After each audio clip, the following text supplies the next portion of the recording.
నమస్తే అండి. ఈరోజు అయితే ఇక్కడ రెసిపీ మీల్ మేకర్ బిర్యానీ చాలా సింపుల్గా తక్కువ టైంలో ఎలా అయిపోవాలో ఇక్కడ వీడియోలో చూద్దాము. ఇక్కడైతే ముందుగా నేను మీల్ మేకర్ని కొంచెంగా ఉడికించుకోవడం కోసం వేడి నీళ్ళు కొద్దిగా మరగనిస్తున్నాను. ఇందులోకి 1 స్పూన్ వరకు సాల్ట్ వేసుకుంటున్నాను. నీళ్లు కొంచెం మరిగితే చాలు స్టవ్ ఆఫ్ చేసేసి మీల్ మేకర్ని ఇందులోకి వేస్తున్నాను.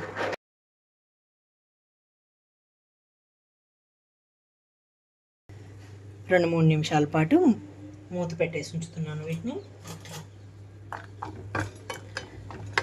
మూత పెట్టి ఉంచితే చక్కగా మనకి మెత్తగా అయిపోతాయి.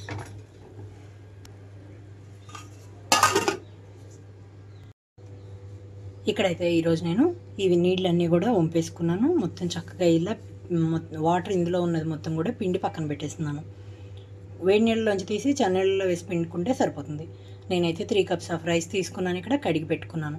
ఇందులోకి బీన్స్, టమాటా, ఉల్లిపాయలు, క్యారెట్, అలాగే కొంచెం పుదీనా, కొత్తిమీర, అల్లం వెల్లుల్లి పేస్ట్ తీసుకున్నాను.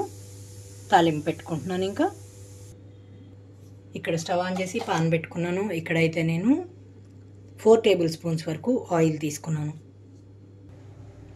ఇక్కడ ఆయిల్ అంతా హీట్ అయిన తర్వాత ఇందులోకి బిర్యానీ ఆకులు అలాగే స్పైసెస్ అన్నీ వేసుకుంటున్నానండి. దాల్చిన చెక్క, లవంగా, అలాగే 2 యాలక్కాయలు చిన్నవి, స్టార్ ఫ్లవరు, అలాగే అనాస్ పువ్వు, ఉల్లిపాయలు, పచ్చిమిరపకాయలు కూడా వేసేసుకుంటున్నాను ఇందులో.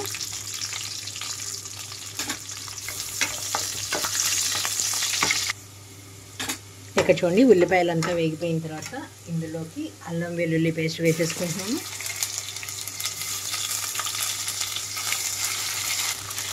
ఇక్కడ అల్లం వెల్లుల్లి పేస్ట్ కూడా ఎర్రగా వేగిపోయిన తర్వాత ఇందులోకి వెజిటబుల్స్ అన్నీ వేసేసుకుంటున్నాను.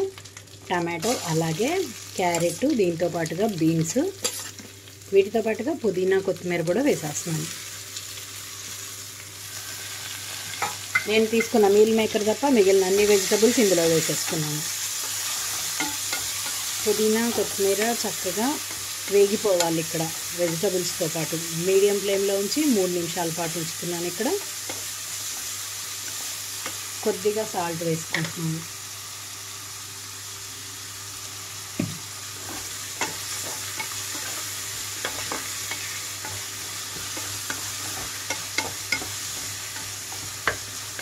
రెండు నిమిషాల పాటు మూత పెట్టేస్తున్నాను.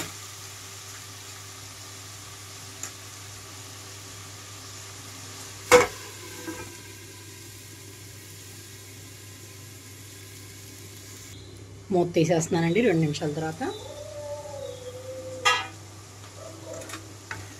టమాటో కూడా చక్కగా మెత్తగా అయిపోయింది. ఇప్పుడు ఇందులోకి నేను మీల్ మేకర్ మొత్తం వేసేసుకుంటున్నాను. అలాగే కొద్దిగా పెరుగు.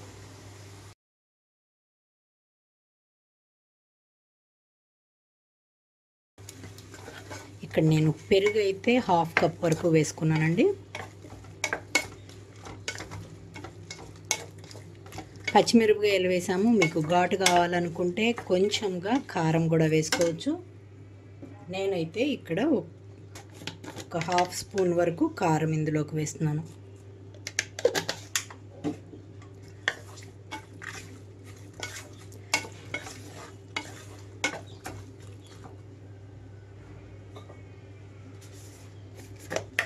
ఒక స్పూన్ వరకు గరం మసాలా వేస్తున్నాను. మీ దగ్గర బిర్యానీ మసాలా ఉంటే అదైనా వేసుకోవచ్చు.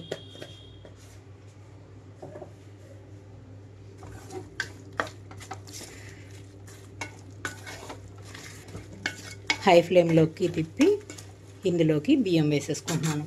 నానబెట్టుకున్న బియ్యం మొత్తం ఇందులోకి వేస్తున్నాను. నేను ఇక్కడ 3 కప్పుల వరకు అయితే రైస్ వేసాను కాబట్టి 1కి 2 కప్పులు నార్మల్ రైస్ వేస్తున్నానండి. అందుకోసం బిర్యానీ రైస్ అయితే 1కి 1.5 కప్పులు సరిపోతుంది. ఇక్కడైతే 1కి 2 కప్పుల కాడికి 6 కప్పుల వరకు వాటర్ తీసుకున్నాను. కలిపి పెట్టేసేసి రుచికి తగినట్లుగా సాల్ట్ కూడా వేసుకొని మూత పెడుతున్నాను.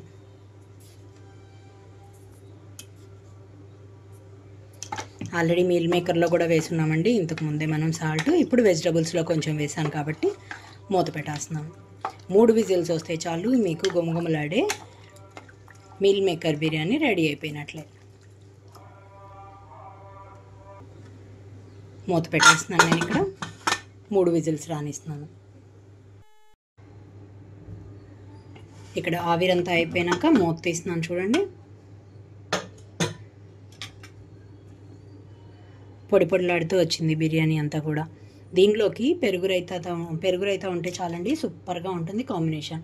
అలాగే non veg recipes chicken fry లేదా ఫ్రాన్స్ ఫ్రై కూడా దీంట్లోకి చాలా చాలా సూపర్గా ఉంటుంది. మరి ఇంకెందుకు ఆలస్యం, మీరు కూడా ట్రై చేసి మీ ఒపీనియన్ అయితే కామెంట్ బాక్స్లో పెట్టండి. అలాగే మీరు ఎవరైనా మా వీడియో ఫస్ట్ టైం కానీ చూసినట్లయితే ప్లీజ్ మా ఛానల్ని సబ్స్క్రైబ్ చేయండి. అలాగే మా వీడియోస్ని లైక్ చేస్తూ షేర్ చేయండి ప్లీజ్.